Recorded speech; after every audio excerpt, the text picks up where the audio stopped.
Another day, another basketball stories na naman ang pagkikwentuhan natin. At ngayon nga ay ang pag-usapan natin ang balitang pagbabalik ng Los Angeles Lakers kay Kentavious Caldwell-Pope. At ang balitang pinakahuling inilabas na balita na gusto na nga daw ni Jonathan Kuminga sa Sacramento Kings. Katulad nga ng napag-usapan natin, dahil nga sa mga ginawang move na ng Los Angeles Lakers na mga nagdaang linggo, ay umabot na sa 14 players ang kanilang kasalukuyang lineup. Ibig sabihin, required pa nga sila na kumuha ng at least 3 pang bagong player sa mga susunod na linggo bago pa man magtapos ang season. Marami pa rin nga daw silang mga bagay na pwedeng i-improve o baguhin sa kanilang kasalukuyang lineup. Kaya hindi na nga nakapagtataka kung gagawa man sila ng trade sa mga susunod na linggo. At isa nga sa pwede nilang gawin dito ay ang pagbabalik sa kanilang dating player na si Kentavious Caldwell-Pope na hindi kinakagusto ang kanyang kalagayan ngayon sa Memphis Grizzlies. Kaya maaari nga talaga siyang makuha ng Lakers sa pamamagitan ng isang blockbuster trade kung saan posible nga nila ditong gamitin ang kanilang mga player na sina Dalton Kenny, Gabe Vincent at maging si Maxi Kleber na siyang 3 nilang player na ginagawang available na ngayon sa trade market.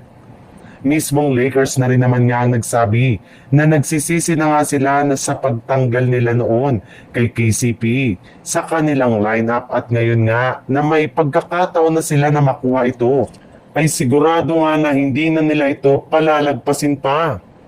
Sa kagustuhan nga ng Phoenix Suns na makuha si Jonathan Kuminga mula sa Golden State Warriors, ay nag-offer na nga sila dito ng malaking trade package na kinabibilangan ni Nick Richard, Royce O'Neal at 4 na second round picks. Ngunit sa kasamaang palad ay tinanggihan at hindi rin naman nga ito tinanggap ng mismong front office lalo na si Mike Dunleavy. Kaya isang malaking palaisipan pa nga sa mga fans, ano nga ba ang tunay na rason sa likod ng kanilang ginawang desisyon?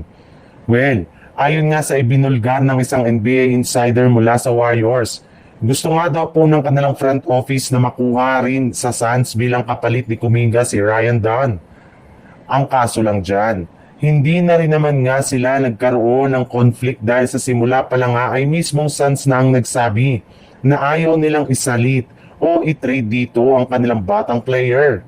Kaya dahil nga sa pangyayari ay mukhang wala nga mangyayaring trade sa pagitan ng Golden State Warriors at Phoenix Suns ngayong araw.